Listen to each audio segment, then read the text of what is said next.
हाँ भी, आप सभी सज्जनों, मैं हरचरण सिंह नरमाणा से अपने घर से बोल रहा हूँ। हमारा एक नरमाणा वेलफेयर मंच सोशल वर्कर के रूप में हम भी उसमें भी हम काम करते हैं। साथियों, आज मैं आपसे बहुत ही एक खास जानकारी दे रहा हूँ। टोटल देश के लोगों को, नागरिक को, हर नागरिक को, कि लगभग देश के नागरिक को उस जानकारी का पहले ही मालूम है। साथियों, अपने दिल्ली के अंदर, कैपिटल के अंदर एक जंतर मंतर जगह है। जंतर मंतर जगह जो है, ये क्या है? ये जगह सरकार की तरफ से परमिशन निर्धारित जगह है, जहाँ पर कोई बंदा अपनी आंदोलन कर सकता है, सरकार से कोई डिमांड कर सकता है, अपनी बात वहाँ बैठकर रख सकता है। ये अलाउ किया हुआ है सरकार ने बहुत शुरू से ही। तो वो पहले जगह हमने बहुत बारी गए हैं, वहाँ मीटिंगें भी की हैं। काफ़ी खुली है, अच्छी जगह होती थी। अब वो इतनी ज़्यादा तो कम हो रही है।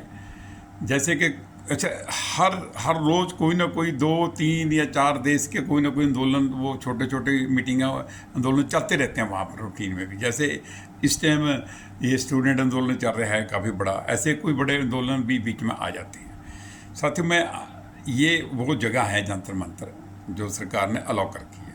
अब ख़ास बात इसके अंदर ये बताना चाहता हूँ कि इतने भीड़ के, इतने लोगों को खाना पीना कैसे होता है? कुछ तो पब्लिक कर जाती है।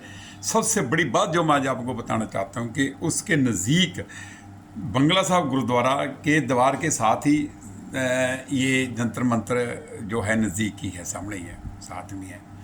तो वहाँ पर गुरुद्वारा बंगला साहब के अंदर, जैसे कि बाकी गुरुद्वारा के अंदर भी 24 घंटे लंगर चलते हैं, उस गुरुद्वारा साहब के अंदर ये जंतर मंतर वाले जितने भी लोग वहाँ पर होते हैं, रूटीन के अंदर डेली जितने भी होते हैं, वो लगभग गुरुद्वारा साहब बंगला साहब के अंदर भी खाना खाने के लिए, लंगर लेने की, अपना पेट भरने के लिए चले जाते हैं। या कई बारी गुरुद्वारा साहब के भी कुछ जो सेवादार होते हैं, वो वहाँ पर खाना, रोटी, लंगर लेकर चले जाते हैं। ये रूटीन का काम है, डेली का काम है उनका तकरीबन लगभग। आपको ये भी खास जानकारी देनी थी कि वहाँ पर इतना सेवा भावना है गुरुद्वारा साहब के अंदर, वहाँ पर बंगला साहब में, या जितने भी हैं देश के अंदर या विदेशों के अंदर भी एक लंगर प्रथा है उनकी। ऐसे लंगर प्रथा जो है बहुत सारी, इससे भी बड़ी बड़ी, बहुत ही अमीर, बहुत ही अच्छी संस्था देश के अंदर और भी हैगी हैं। अब क्वेश्चन ये भी आ जाता है कि क्या वहाँ भी कोई लंगर संस्था है जो 24 घंटे चलती हों? आप इन गुरुद्वारा के अंदर, दिल्ली के अंदर ये बंगला साहब गुरुद्वारा हो गया, चांदनी चौक गुरुद्वारा हो गया, 24 घंटे में रात के 3 बजे भी चले जाएंगे, मान के चलो कि 500 बंदा चले गया, आपको 500 बंदे को ही वहाँ पर आपको खाना मिल जाएगा।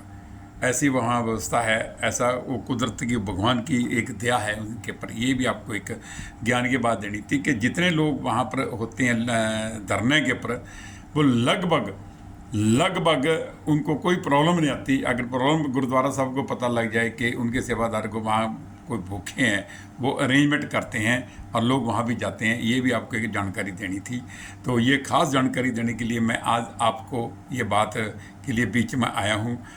ज़रूर आप लोगों को इसका पता भी होगा कि जंतर मंतर क्या है, कैसे है। Okay, thank you. इसको अच्छी लगे आप इसको फॉरवर्ड कर सकते हैं कि सेवा क्या है, जंतर मंतर के ऊपर कैसे होती है। ओवरऑल सेवा लंगर की, किसी के पेट भरने की जो सेवा या किसी की करना है, एक उत्तम सेवा है। सभी संस्था को और सभी देश के धार्मिक स्थानों को इस चीज़ के ऊपर ध्यान देना चाहिए। बहुत ज़रूरी है, बहुत ज़रूरी है। Okay, thank you.